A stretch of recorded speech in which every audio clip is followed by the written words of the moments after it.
Sir, আমি আপনাকেই phone করতে যাচ্ছিলাম। তোমার আর কতক্ষণ লাগবে? আপনি এটা ধরে নিতে পারেন গন্তব্যে আমরা পৌঁছে গেছি। বলছো লোকের কাছাকাছি দেখতে পাচ্ছ? হ্যাঁ, দেখতে পাচ্ছি তো।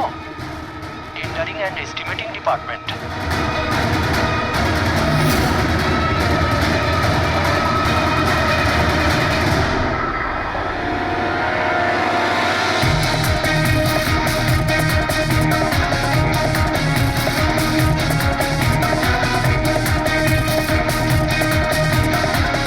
আর ওই লোকটার নাম খুব শিগগিরই আমি আপনাকে বলে দেবো। Hello Rohan, hello hello Rohan.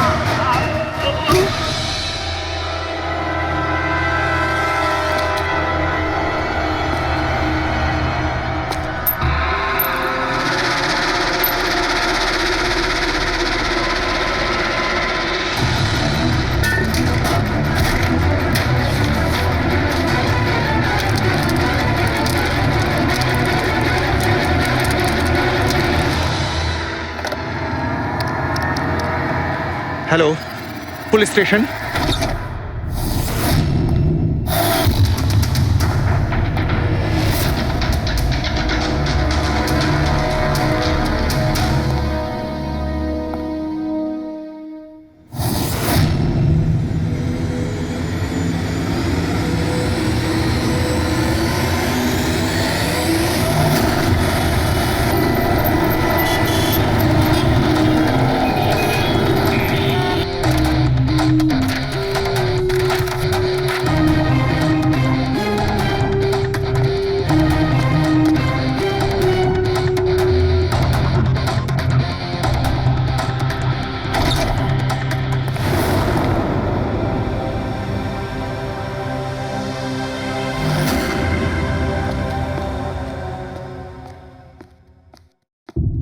Good afternoon, Dr. Saluke. Good afternoon. Please, sorry, don't mind. আসলে যখনই কোনো নিরপরাধ লোকের খুন দেখি না, তখনই গুড আফটারনুন, গুড মর্নিং এর উপর বিশ্বাসই চলে তাই তো যায়। ডক্টর। ডক্টর কোনো পোক্ত প্রমাণ পেলেন? আপাতত এই ল্যাপটপের চার্জারটা তার, এটা দিয়েই শ্বাসরোধ করা হয়েছে এর। আর এর মৃত্যুর সময় হচ্ছে সকাল 9টা থেকে 9:30টার মধ্যে। আর হ্যাঁ, লাশের পাশে এই মোবাইলটা পাওয়া গেছে। হয়তো এটা আমাদের কোনো সাহায্য করবে। আর ওই বাকি প্রমাণগুলো যার ব্যাপারে ইন্সপেক্টর সমীর বলছিলেন? স্যার, স্যার রোহনের ডায়েরি এই দেখুন, পুরোটাই পুড়ে গেছে, ছাই হয়ে গেছে। তবে এই ডায়েরিটার সঙ্গে অনেক ডকুমেন্টসও ছিল, সেগুলোও পুড়ে গেছে। বুঝতেই পারছি না যে ওই ডকুমেন্টস এমন কি ছিল। নিশ্চয়ই এর মধ্যে এমন কিছু ছিল যার জন্য ওই খুনি প্রবলেমে পড়তো, তাই প্রমাণ জ্বালিয়ে দিয়েছে আর এই রোহনকেও মেরে দিয়েছে। স্যার, হ্যাঁ, এই হার্ড ডিস্কটা আমি এখানেই পেয়েছিলাম, ক্রাইম সিনে। আমি এটা একজন কম্পিউটার এক্সপার্টকে দেখিয়েছি। পুরোপুরি নষ্ট হয়ে গেছে, ডেটা রিকভার করা সম্ভবই নয়। খুনি প্রত্যেকটা প্রমাণকে খারাপ করে দিয়েছে। কোনো ব্যাপার না, কোথাও না কোথাও কিছু না কিছু প্রমাণ নিশ্চয়ই পাবো। পুরবি, স্যার।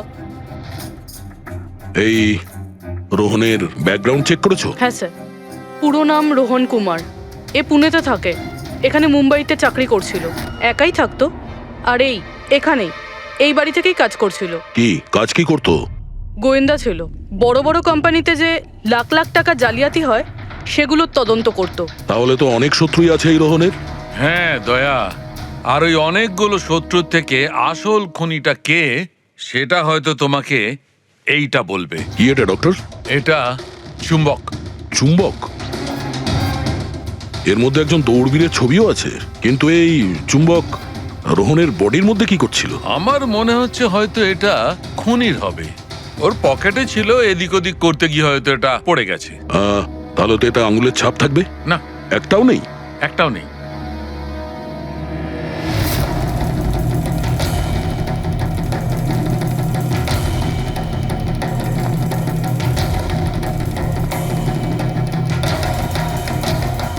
খুনি মনে হয় এখান থেকে এসছে।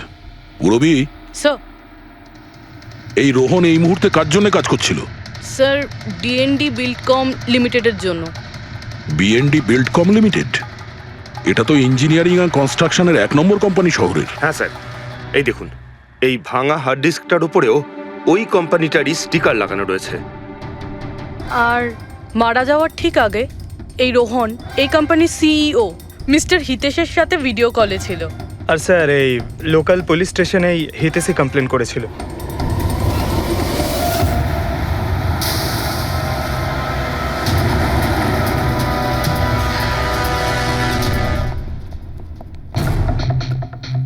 এটা কি এত বড় অফিসে শুধুমাত্র একজনই লোক ছিল নাকি? মনে হচ্ছে স্যার ইন্ডিয়ার ম্যাচ দেখার জন্য সবাই বাড়ি চলে গেছে। আচ্ছা, আজকে ইন্ডিয়ার ম্যাচ আছে? স্কোরটা কি হলো? কোহলি সেঞ্চুরি করতে যাচ্ছে। কি বলছেন স্যার? আপনি কি করে জানলেন? বাইরে ওয়াচম্যান কমেন্ট্রি শুনছিল। ও। ইনভেস্টিগেশন করতে এসেছি, চোখ কান খোলা রাখতে হবে। স্যার, হিতেশের cabin. Mister Hitesh, hi, CID. Please বসুন। আমি আপনাদেরই অপেক্ষায় ছিলাম। শুরু থেকে বলুন সবকিছু। 6 মাস আগে আমি রোহনকে কাজে রাখি। গত 5 বছর ধরে আমাদের কোম্পানিতে যে লোকসান হচ্ছে তা আগে কখনো হয়নি। কি ধরনের ক্ষতি? লোকসানের লিস্ট তো বলে শেষ করা যাবে না। যে টেন্ডারগুলো আমাদের কোম্পানির পাওয়া উচিত ছিল সেগুলো হাত থেকে বেরিয়ে যাচ্ছিল। এই দেখুন, 1100 কোটির রিফাইন্ডিং কন্ট্রাক্ট, 37 কোটির রেলওয়ে কন্ট্রাক্ট, আর 800 কোটির পাওয়ার ট্রান্সমিশন কন্ট্রাক্ট। এটাও তো হতে পারে যে যে সমস্ত কোম্পানি এই কন্ট্রাক্টটা পেয়েছে ওরা আপনার থেকে কম কোট দিয়েছে। সেটাই তো আমি বলতে চাইছি স্যার। যদি অন্য অন্য কোম্পানি এই টেন্ডার পেতো তাহলে ব্যাপারটা অন্য ছিল, কিন্তু এই সমস্ত কন্ট্রাক্ট একটা মাত্র কোম্পানিই পেয়েছে। আর সবচেয়ে বড় কথা হলো তাদের অ্যামাউন্ট আমাদের দেওয়া অ্যামাউন্টের থেকে মাত্র 1000 টাকা কম। শুধুমাত্র 1000 টাকা কম? কোন কোম্পানি এটা? XPL infrastructure. XPL infrastructure. তাহলে আপনার মনে হচ্ছে যে আপনার কোম্পানিতে এমন কেউ বেইমান আছে যে স্যালারি আপনার থেকে নেয় কিন্তু কাজ এক্সপিএল এর জন্য করে? 100% কেউ না কেউ তো অবশ্যই আছে। আর রোহন ওই লোকটার খুব কাছাকাছি পৌঁছে গিয়েছিল। ওর লাস্ট ফোন কলে আমায় এটাও বলেছিল যে সেই বেইমান এস্টিমেটিং অ্যান্ড টেন্ডিং ডিপার্টমেন্টের লোক। আচ্ছা, এই ক্রাইম সিন থেকে আমরা এই ড্যামেজড হার্ড ডিস্কটা পেয়েছি। কি আছে এর ভেতরে? স্যার, এটা আমাদের কোম্পানির গত 5 বছরের CCTV footage, call logs, emails, আমাদের কোম্পানিতে কত এমপ্লয়িজ আছে, সমস্ত ইনফরমেশন এতে ছিল। তাহলে এর কপি নিশ্চয় আছে আপনার কাছে? আগে হ্যাঁ, আছে। আমরা ওটা আমাদের সঙ্গে নিয়ে যাব। শিওর।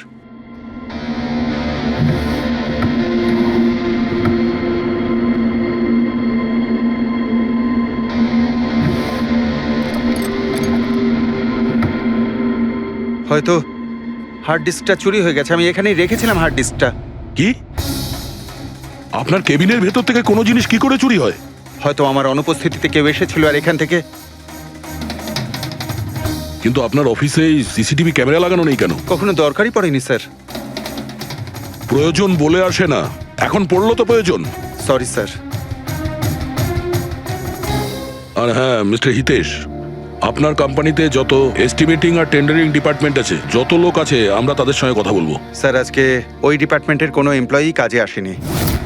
কেন? সবাইকে ছুটিতে গেছে? আসলে ওরা প্রত্যেকেই ম্যারাথন রেসে পার্টিসিপেট করতে গেছে, যেটা সকাল 7টা থেকে 11টার মধ্যে হবে। কি?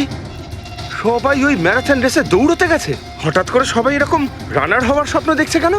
আসলে আমাদের কোম্পানি এই ম্যারাথন রেসটা স্পন্সর করছে, তাই আমাদের এমপ্লয়ীদের এটা বাধ্যতামূলক ছিল ওখানে পার্টিসিপেট করা। শুধু তারাই পারবে না যাদের হাঁটুতে বা অন্য কোনো সমস্যা আছে। তো আপনারও সমস্যা আছে হাঁটুতে? হ্যাঁ। আচ্ছা আচ্ছা, এই ডিপার্টমেন্টে কতজন কাজ করে? 10 জন। আর এই 10 জনই ম্যারাথন রেসে গেছে? হ্যাঁ স্যার, যদি কেউ না যেত আমি অবশ্যই জানতে পারতাম স্যার। স্যার, হুম, যদি পুরো ডিপার্টমেন্টের সবাই ম্যারাথনে দৌড়চ্ছিল যখন রোহনের খুন হয়েছিল, তাহলে খুনটা করলো কে? হতে পারে ওই কন্ট্রাক্ট কিলার। 1 মিনিট। মিস্টার হিতেশ, আপনার কাছে এই ম্যারাথন রেসের কোনো ব্রোশিয়া, কোনো লেটার আছে? ইয়েস স্যার, আমি আনছি। কি হলো স্যার? চুম্বকে ওই দৌড়ানোর লোকটা, ম্যারাথন রেস, এক্ষুনি জানতে পারবো। এই নিন sir. Thank you. You are welcome sir. Hmm. দেখেছো, এটাই হলো ওই চুম্বকের রহস্য। যেটা ক্রাইম সিনে পাওয়া গেছে সেটা ম্যারাথন রেসে। মানে স্যার, ও ম্যারাথন রেসে দৌড়চ্ছিল, রোহনকে খুন করার জন্য ও রেস ছেড়ে দিয়ে ওর বাড়ি চলে যায়। মনে তো হচ্ছে এইরকমই। স্যার, এই বিপ ম্যাগনেট জার্সির ওপর লাগানো হয়। সঞ্জু স্যারকে একটু বুঝিয়ে দাও। দেখুন স্যার, এই ম্যাগনেটটাকে এখানে এইভাবে লাগিয়ে দিতে হবে। সেম এরকমই আরেকটা নেওয়ার পরে জার্সির ভেতর থেকে আমরা নিয়ে নেব, আর এটাকে আমরা এইভাবে লাগিয়ে দেবো। সেম আরেকটা এইভাবে নিয়ে এটাকে নিয়ে আমরা এইভাবে লাগিয়ে দেবো, আর এটা এইভাবে লক হয়ে যায়। আগে আমরা সেফটি পিন ইউজ করতাম, কিন্তু দু একবার রানার্সদের চোট লেগেছিল, তাই আমরা এই ম্যাগনেট টেকনিকটার ব্যবহার করছি। এই ম্যাগনেট আর রেসিং হুইপ আপনি সব প্রতিযোগীকেই দিয়েছিলেন? ইয়ে স্যার, সবাইকে জানিয়ে দেওয়া হয়েছিল, বলাও হয়েছিল রেস শেষ হয়ে যাওয়ার পরে সব ম্যাগনেটগুলোকে ফেরত দিয়ে দিতে। তাহলে কারা কারা এই ম্যাগনেট ফিরিয়ে দেয়নি? স্যার, অনেকেই দেয়নি, কেউ ফেলে দিয়েছিল, কেউ বা হারিয়ে ফেলেছিল, আর এক একজনের দায়িত্বও ছিল না যে জিনিসটাকে ফেরত দিতে হবে। একটা কথা তো শিওর, কেউ রেস মাঝপথে ছেড়ে দিয়েছিল, গিয়ে খুন করে আবার ফিরে এসেছে। কিন্তু স্যার, রেস তো অনেক লোকেই মাঝখানেই ছেড়ে দিয়েছিল, কিন্তু এটা কি করে জানা যাবে যে তাদের মধ্যে রোহনকে কে মেরেছে? ওই 10 জনের মধ্যেই কেউ হবে যারা ক্যান্টিন ডিপার্টমেন্ট আর এস্টিমেটিং ডিপার্টমেন্টে কাজ করছিল। কিন্তু স্যার, ওই 10 জনের মধ্যে রেস মাঝপথ থেকে ছেড়ে দিয়েছিল, এটা কিভাবে জানতে পারবো? জানা যেতে পারে স্যার। কি করে? স্যার, আমরা প্রত্যেকটা প্রতিযোগীর মাথায় গোপ্রো ক্যামেরা লাগিয়েছিলাম, আর সেটা থেকে জানা যেতে পারে কে মাঝপথে ছেড়ে দিয়েছিল। ওয়ান্ডারফুল।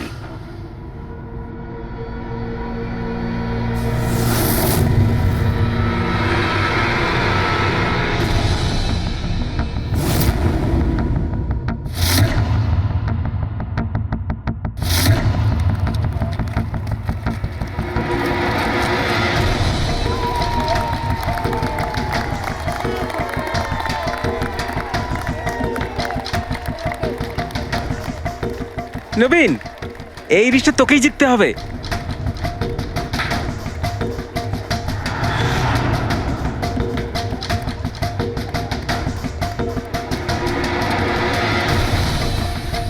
রান।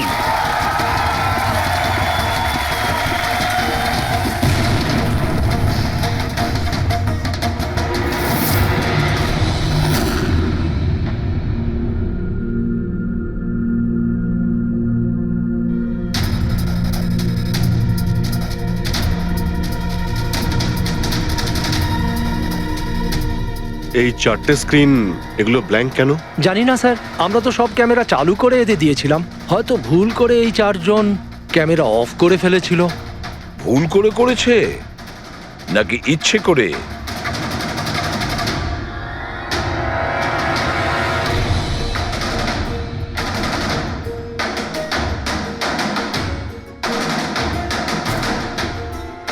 এদের মোটিভটা কি বুঝে উঠতে পারছি না। এরা কি করতে চাইছিল? কি কুনাল, একটা ক্যামেরা ভাঙা, একটা ক্যামেরায় মাটি লেগে আছে, এই 4টে ক্যামেরা ব্ল্যাঙ্ক, সেটা কেন? জানি না স্যার। ওইসব জানি নাটা নিয়ে বললে হবে না। এই সব কটা ক্যামেরা 10-এ 10 আমার চাই। স্যার, এই 3টে ক্যামেরা একদম ঠিক ছিল স্যার। এমপ্লয় 1, এমপ্লয় 2 আর এমপ্লয় 3। তার মানে এই 3টে ক্যামেরায় কোনো টেকনিক্যাল প্রবলেম ছিল না। কেউ ইচ্ছে করে ক্যামেরাগুলো বন্ধ করেছিল বা ভুল করেও করে থাকতে পারে, কিন্তু বলা যায় না।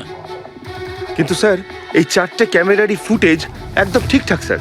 এমপ্লয়ি 4, 5, 6, 7। তাহলে এবার যাই প্রবলেম ক্যামেরাতে।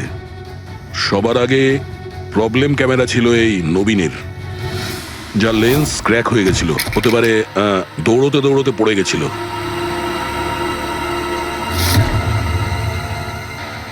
হ্যাঁ,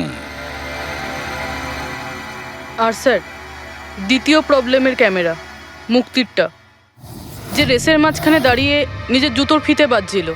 হ্যাঁ, তারপরে ফিতে বাঁধার পরে ওই হাতটাই নিজের লেন্সে লাগায়, আর লেন্সে সমস্ত পিকচারটাই ঝাপসা হয়ে যায়। কিন্তু স্যার, এই মাটি ইচ্ছে করে লাগিয়েছে নাকি ভুল করে?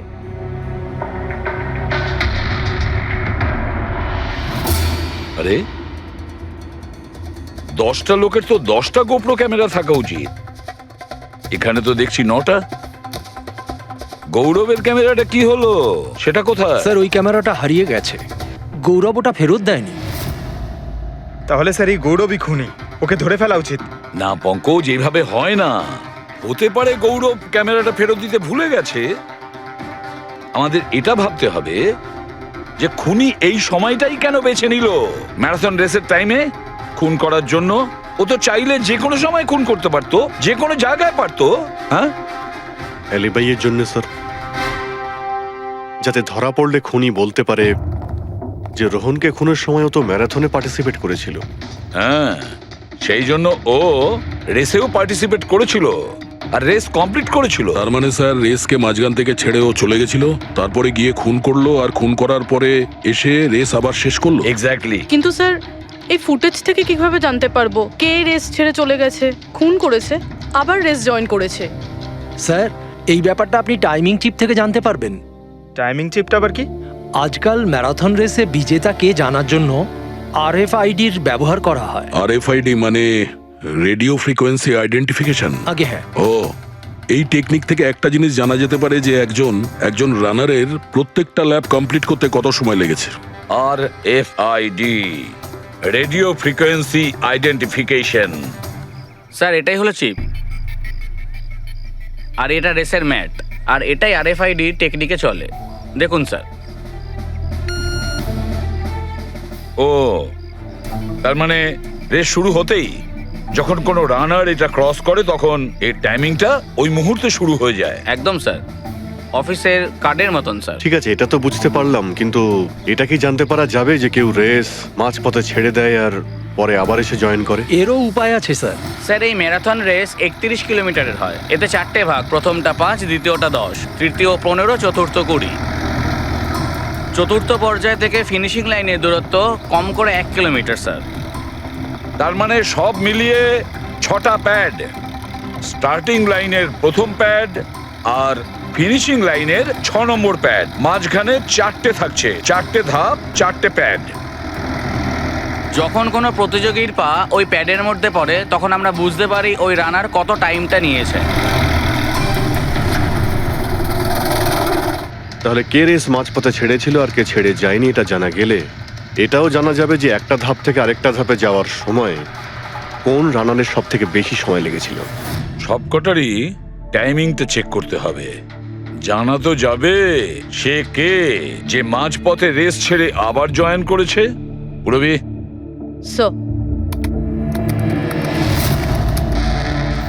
স্যার আমাদের প্রথম কচ্ছপ হলো এই নবীন।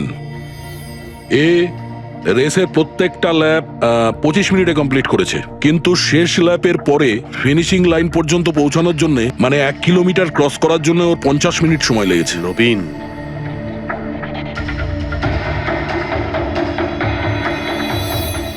আর স্যার এই মুক্তি, এর টাইম তো রেকর্ডই হয়নি। 15 থেকে 20 কিলোমিটারের মাঝের ধাপ। তাহলে এ হলো দ্বিতীয় সাসপেক্ট।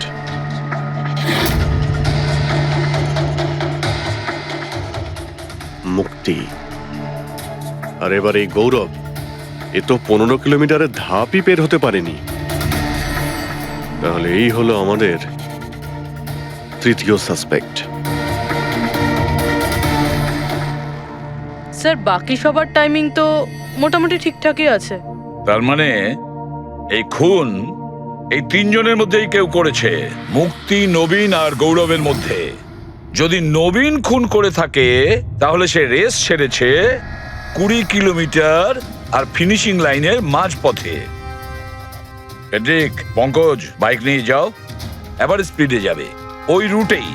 আর খেয়াল করো যেখানে ওই 3 জন যেখানে রেস ছেড়েছে সেখান থেকে রোহনের বাড়ি কতটা দূরে আর কত সময় লাগবে।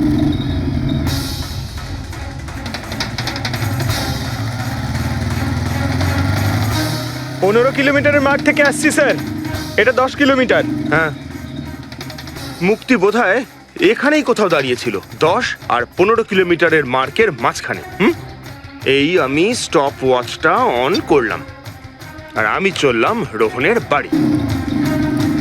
থাম পঙ্কজ, এই রাস্তাটা দিয়ে। এই রাস্তা দিয়ে? হ্যাঁ এই রাস্তাটা, চলুন। আরে আস্তে চালা না। হ্যাঁ।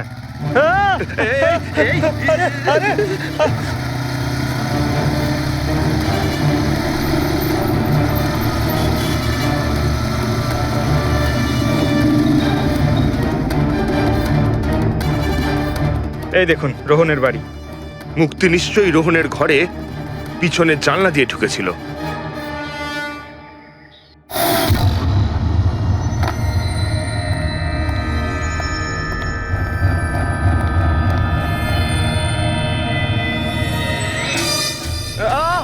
আরে অ্যাক্টিং করতে বলেছিলাম। থাম। মুক্তি রোহনকে খুন করার পর হয়তো সমস্ত তথ্য প্রমাণ পুড়িয়ে আবার দৌড়ে ফিরে গিয়েছিল ম্যারাথন শেষ করতে। চল আমরা আবার যাব সেই ম্যারাথনের ওখানে, 20 কিলোমিটারের মার্কটার কাছে।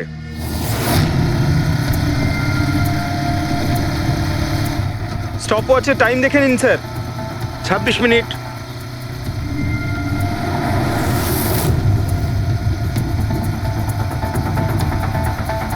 বাহ, আরে ব্যাস ব্যাস ব্যাস।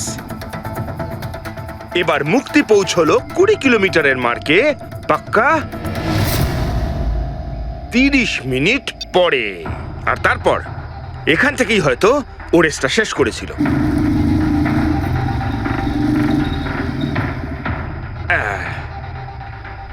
এবার শোন, গৌরব যদি খুন করে থাকে তাহলে ও রেসটা এখানেই ছেড়েছিল, 10 আর 15 কিলোমিটার মার্কের মাঝামাঝি। এই আমি স্টপ ওয়াচ অন করলাম। এবার যাব আমরা রোহনের বাড়ি। চলো। চল।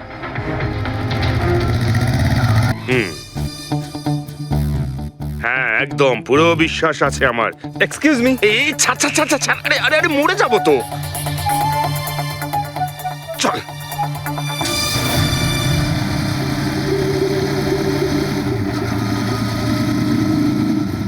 ব্যাস। একটু দাঁড়ান, আমি বুঝতে পেরেছি। আমি বলছি, এই গৌরব রোহনের বাড়ি থেকে 15 থেকে 20 কিলোমিটার দূরে রেসে আবার জয়েন করেছিল, তাই না? শাবাশ। হ্যাঁ। আমার সাথে থেকে থেকে তোরও তো বুদ্ধি খুলে গেছে। আর এই সব কিছু করতে গৌরবের টাইম লেগেছিল পুরো 27 মিনিট। এবার দেখা যাক নবীনের কত লেগেছিল। এবার যদি নবীন খুন করে থাকে তাহলে ও নিশ্চয়ই এখান থেকে গেছিল, যেখানে ও পড়ে গেছিল। এই আমি স্টপ ওয়াচ অন করলাম। এবার যাওয়া যাক রোহনের বাড়ি। চল চলুন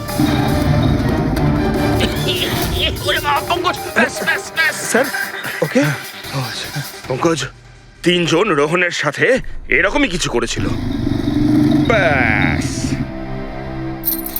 রোহনকে খুন করে নবীন এইখানে এসে পৌঁছেছিল ফিনিশিং লাইনের সামনে, যেখানে ও ক্যামেরাটা দ্বিতীয়বারের জন্য সরিয়েছিল। আর এই সব কিছু করতে ওর লেগেছিল হয়তো 48 মিনিট। স্যার, হ্যাঁ জানতে পেরেছি 3 জনের কত সময় লেগেছিল। আচ্ছা, তাহলে বলো মুক্তির কত সময় লেগেছিল? মুক্তির লেগেছিল 30 মিনিট। আর টাইমিং চিপ অনুযায়ী 39 মিনিট লেট ছিল। আর গৌরব? গৌরবের 27 মিনিট। আরও ম্যারাথন রেস থেকে নিখোঁজ ছিল 24 মিনিটের জন্য।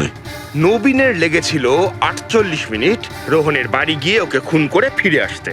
আর টাইমিং চিপ অনুযায়ী এই নবীন 50 মিনিট লেট ছিল। হ্যাঁ, আমাদের খুনি এই 3 জনের মধ্যেই কেউ হবে, নবীন, গৌরব আর মুক্তির মধ্যে। মিস্টার নবীন, একটা কথা বলুন। এই রেসে আপনি প্রত্যেকটা ল্যাপ 25 মিনিটে কমপ্লিট করেছেন, কিন্তু ফিনিশিং লাইনের আগে ওই 1 কিলোমিটার যেতে আপনার 50 মিনিট সময় লেগেছিল। কেন? স্যার, ওই 20 কিলোমিটার পুরো করার পর আমি নিচে পড়ে গেছিলাম। আর স্যার, ওই আমার পায়ে চোট লেগেছিল আর ক্যামেরাটাও ভেঙে যায়। স্যার, লাস্টের 1 কিলোমিটার আমি কতটা কষ্টে পুরো করেছি স্যার আমিই জানি সেটা। এই আঘাতটা কোথায় লেগেছে আপনার? স্যার, এইখানে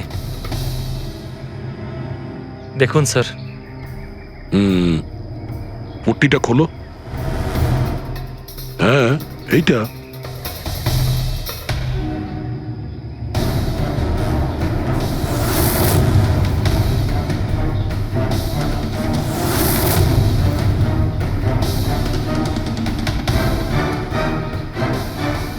স্যার, এবার আপনার বিশ্বাস হয়েছে যে আমি কোনো দোষ করিনি? নির্দোষ যদি হও এত ঘাবড়ে যাচ্ছ কেন? ঘাম হচ্ছে, অনেকটা নার্ভাস লাগছো তুমি, হ্যাঁ? মাটি কেন লাগিয়েছিলে ক্যামেরাতে? জানি না, ভুল করে লেগে গিয়েছিল। ভুল করে? 15 থেকে 20 কিলোমিটার ধাপও ভুল করে ছেড়ে দিয়েছিলে নাকি? আমি তো কোনো ধাপই ছাড়িনি, সমস্ত ধাপই পুরো করেছি। কিন্তু টাইমিং চিপ তো অন্য গল্প বলছে। টাইমিং চিপ খারাপও তো হতে পারে। আপনি একজন মেশিনের উপর বিশ্বাস করবেন নাকি একজন জীবন্ত মানুষের উপর? আচ্ছা, তোমার গোপ্রো ক্যামেরাটা কোথায় গেল? তুমি তো ওদের ওটা ফেরত দাওনি। ওটা তো হারিয়ে গেছে স্যার। হারিয়ে গেছে? কি করে হারিয়ে গেল ভাই? জানি না স্যার, ওই রেসের মাঝখানে হঠাৎ করে দেখলাম ক্যামেরাটা ছিলই না, জানি না কোথায় পড়ে গেছে। আচ্ছা, আর ওই 15 কিলোমিটারের ধাপটাও কি হারিয়ে গিয়েছিল? ওটাকে তো পার করনি তুমি। স্যার আমি পুরো রেস কমপ্লিট করেছি। মিথ্যে কথা বলবে না। রেসের মাঝে কোথায় গিয়েছিলে? কোথাও যায়নি স্যার, আমি তো পুরো রেস কমপ্লিট করেছি, কোথাও যায়নি স্যার। আচ্ছা, স্যার মনে হচ্ছে নবীনই, কারণ আমি যখন ওকে জিজ্ঞাসাবাদ করছিলাম তখন ওর মুখ একদম ফ্যাকাশে হয়ে গেছিল, হাত পা কাঁপছিল ওর। এই গৌরবও কম নয়। ও বললো জানি না কি করে ক্যামেরাটা হারিয়ে গেছে। আরে এত বড় একটা ক্যামেরা পড়ে গেলে সেটা কেউ জানতে পারবে না স্যার। বস, তোমার কথাটা ঠিকই, কিন্তু নবীনের একটু আঘাত লেগেছে না? হ্যাঁ স্যার, আঘাত তো ওর লেগেছে।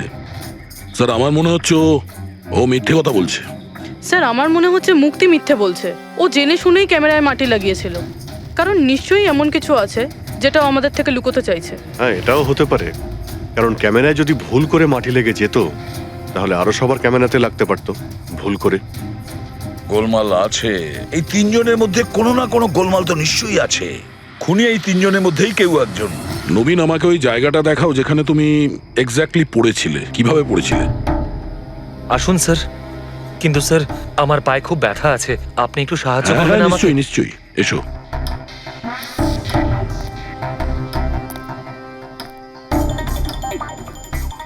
স্যার আমি এখনো বলছি আপনাকে, আপনি নিজের টাইম ওয়েস্ট করছেন। এমনটা যেন না হয় যে আসল খুনিই পালিয়ে যায়। সিআইডির হাত থেকে আজ পর্যন্ত কোনো খুনি না বেরিয়েছে না বেরোতে পারবে। নিশ্চিন্ত থাকো। হ্যাঁ স্যার ওই যে এখানে আটকেই আমি পড়ে যাই। এখানে? হ্যাঁ স্যার। স্যার পড়ে যেতেই আমার ক্যামেরাটাও ভেঙে যায়। আচ্ছা, তারপর আমি ক্যামেরাটা আবার লাগালাম, তারপর রেস স্টার্ট করলাম। প্রচুর ব্যথা নিয়ে তুমি এই রেসটা ফিনিশ করেছো। হ্যাঁ স্যার, এখনো খুব ব্যথা। তুমি পড়েছিলে এইখানে, এই জায়গাটায়? হ্যাঁ স্যার, খুব ক্লান্ত হয়ে গেছিলাম তো, তাই খেয়াল করিনি আর পা আটকে নিচে পড়ে যাই। আচ্ছা, রেস ফিনিশ করার আগে তুমি দ্বিতীয়বার ওই ক্যামেরাটাকে সরিয়ে দিয়েছিলে কেন? আচ্ছা, ওটা তো স্যার খুব গরম লাগছিল তো, তাই মুখটা ধোয়ার জন্য আমি ক্যামেরাটা খুলে ফেলেছিলাম। কিন্তু কিছুক্ষণ পরেই আমি আবার ক্যামেরাটা লাগিয়ে নিই। রেস তো আমি তারপরেই কমপ্লিট করেছিলাম। হ্যাঁ ঠিক আছে, চলো। স্যার কিছু তো বলুন, আমরা যাচ্ছি কোথায় আসলে? তোমার হারিয়ে যাওয়া ক্যামেরা খুঁজতে। স্যার কিন্তু এত বড় জায়গাতে আমরা খুঁজবো কি করে ওই ক্যামেরাটা? প্রত্যেক ক্যামেরাতে একটা চিপ লাগানো আছে, আর এই ম্যাপ বলছে তোমার ক্যামেরা এইদিকেই আছে। চলে এসো। ম্যাম, আমি সত্যি কথাই বলছি। সত্যি তো এটাই, তুমি 10-15 কিলোমিটারের মাঝে রেস ছেড়ে দিয়েছিলে, আর তারপরে রোহনকে মেরে দিয়ে এখানে চলে এলে, এই 20 কিলোমিটারের মার্কে চলে এলে। কারণ তুমি তো জানতে এখান থেকে তোমাকে কোনো খেলোয়াড় দেখতে পাবে না। সব খেলোয়াড়রা তো তখন পিছনে। সব মিথ্যে। আপনি আমার কথা বিশ্বাস কেন করছেন না?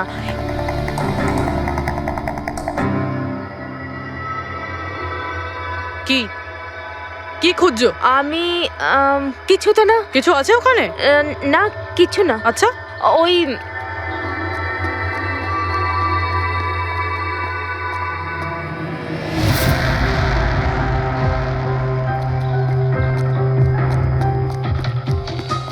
ও তো তুমি সাইকেলে করে গিয়েছিলে রোহনকে খুন করতে? আমি সত্যিই জানি না যে এই সাইকেলটা কার। তাই এক্ষুনি সব জানা যাবে যখন তোমার আঙুলের ছাপ এই সাইকেলে পাওয়া যাবে। হ্যাঁ ম্যাম প্লিজ। হ্যাঁ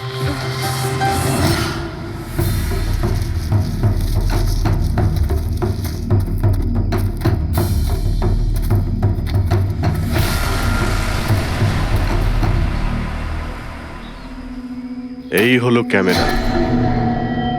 এটাকে পুরো ভেঙে ফেলেছো? হ্যাঁ, আমি ভাঙিনি স্যার। দুটো ক্যামেরা।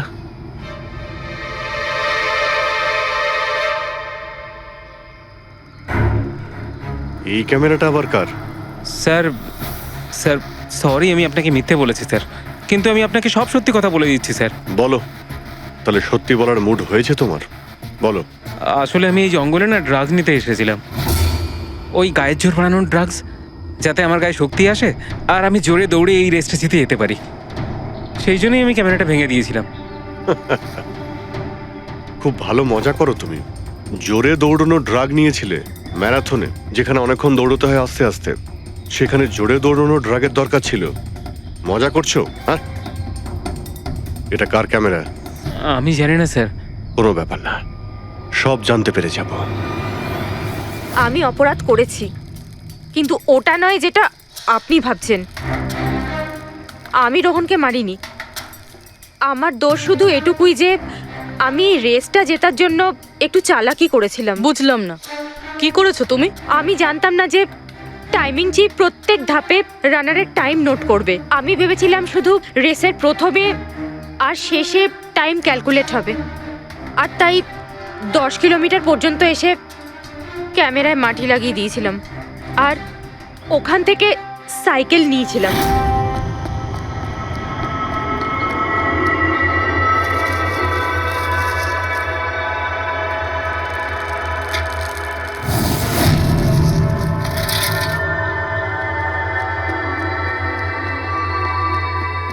কিন্তু রেস শেষ হতেই সিআইডি ওখানে চলে এলো, আর আমি ওখান থেকে সাইকেলটা সরানোর সুযোগই পাইনি। এত কিছু করেছো শুধু একটা রেস জেতার জন্য? আসলে অফিসে বেট ধরা হয়েছিল যে আমাদের ডিপার্টমেন্টে যে রেসটা জিতবে তাকে সবাই কন্ট্রিবিউট করে 5 লাখ টাকা দেবে। আমার টাকার খুব দরকার ছিল, তাই আমি। এটা দীপ্তির ক্যামেরা। এই দুটো ক্যামেরা তোমরা কেন ভেঙেছিলে? স্যার আসলে আমরা এই রেসে এসেছিলাম যাতে একে অপরের সাথে সময় কাটাতে পারি, কিন্তু তারপরে খেয়াল হলো যে আমাদের প্রেমের কথাবার্তা সব ওই গোপ্রোতে রেকর্ড হচ্ছে স্যার। কখন থেকে ফলো করছে। শোন না, তোকে খুব সুন্দর লাগছে। দাঁত ছাড়ো তো। কি হলো? গোপ্রোতে সব রেকর্ড হচ্ছে। ও গড, এখন কি করব? একটা কাজ করা যাক, চল আমার সঙ্গে। হ্যাঁ,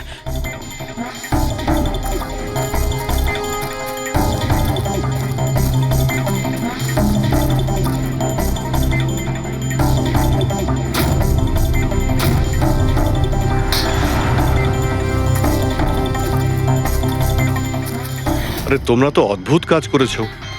আরে এতে তো কোনো সাউন্ড রেকর্ডই হয় না। তোমরা তো বোকার মতো কাজ করেছিলে। হয়তো কে দুটো ক্যামেরা ভেঙে দিয়েছো। কি স্যার, এতে কিছু রেকর্ড হয়নি? স্যার নবীন তো আমাকে ওই জায়গাটা দেখিয়েছে যেখানে ও পড়েছিল, কিন্তু কেন জানি না আমার মনে হচ্ছে যে ও মিথ্যে কথাই বলছে। আরে মুক্তি, স্যার মুক্তি বলেছে যে ও সাইকেলের ব্যবহার করেছে রেস জেতার জন্য। স্যার হতে পারে ও মিথ্যে কথা বলছে, আর রোহনকে খুন ওই করেছে। আর গৌরব আর দীপ্তি, ওদের লাভ স্টোরির কি হলো? কতটা সত্যি? হ্যাঁ, ওরা সত্যি কথাই বলছে। ফোন রেকর্ডে দেখাচ্ছে দীপ্তি আর গৌরব প্রতিদিন 3-4 ঘন্টা করে নিজেদের মধ্যে কথা বলতো স্যার। একটা কাজ করি, আমরা আবার ম্যারাথন রেসের ফিনিশিং ভিডিওটা দেখি।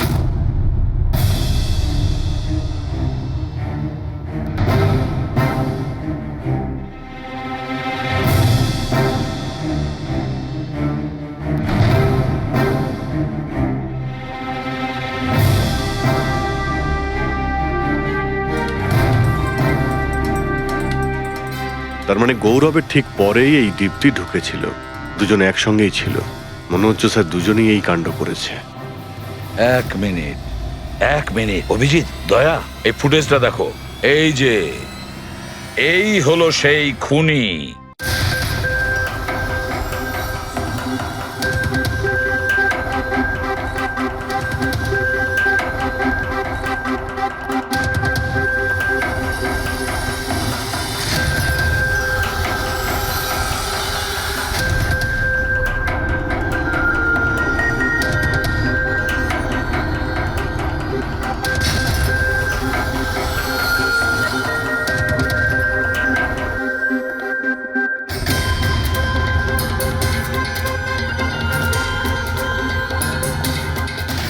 স্যার আমাদের এখানে কেন ডাকা হয়েছে? খুনির নাম বলবার জন্য। স্যার সত্যি খুনি ধরা পড়েছে? তাহলে তাহলে বলুন না স্যার, কে খুনি? আরে বলবো, একটু ধৈর্য ধরো। মুক্তি, 5 লাখ টাকার জন্য তুমি বেইমানি করেছো, 5 লাখ টাকার জন্য। আর গৌরব তুমি, তুমি তো তোমার ভালোবাসা লুকোনোর জন্য বেইমানি করেছো। আর নবীন তুমি, চলো তোমাকে আবার দেখাচ্ছি, রেসের একটা পার্ট দেখাচ্ছি। খুব ভালো করে দেখো আর বলো কোথায় ভুল আছে, বলো।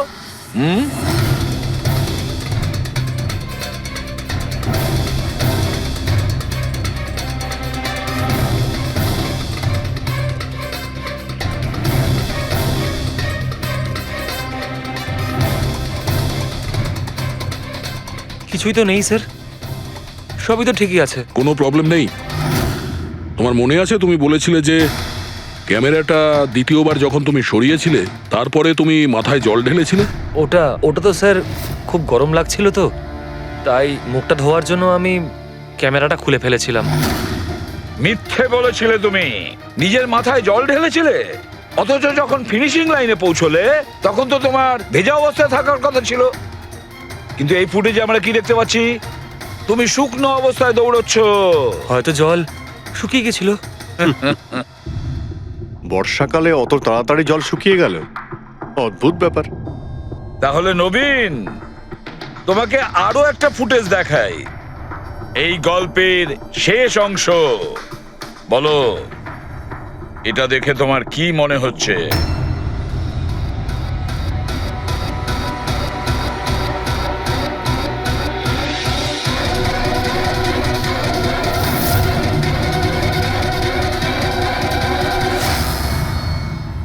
কি নবীন, এই ফুটেজে তোমার মুখটা কেমন চেঞ্জ লাগছে না? হ্যাঁ, অন্যরকম তো দেখাবেই, কারণ এই মুখটা নবীনের নয়, ওর ভাই প্রবীণের।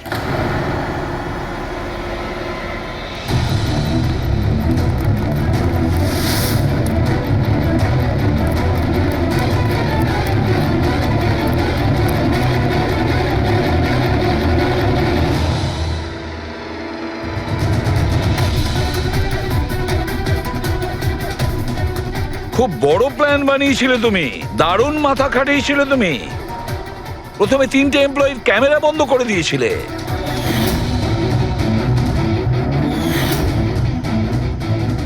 আর তারপরে নিজের গোপ্রো ক্যামেরা নিচে ফেলে দিয়েছিলে যাতে লেন্সটা ভেঙে যায়। আর তারপর নবীন নিজের ক্যামেরাটাকে খুলে পরিয়ে দিল নিজের ভাইকে, মানে প্রবীণকে।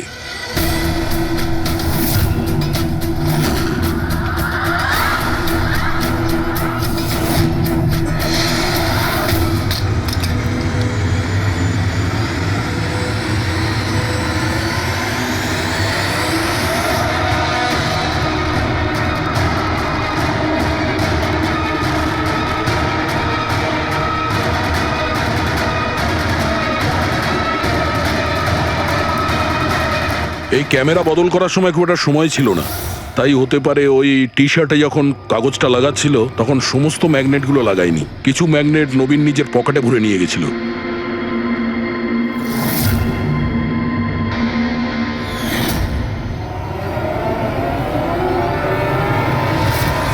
নবীন রেস ছেড়ে বেরিয়ে যায় রেইনকোট পরে, আর পৌঁছে যায় রোহনকে খুন করার জন্য। কিন্তু ও কি করে জানবে যে রোহনকে মারার সময় ম্যারাথন রেসের ওই ম্যাগনেটই ওকে ফাঁসিয়ে দেবে?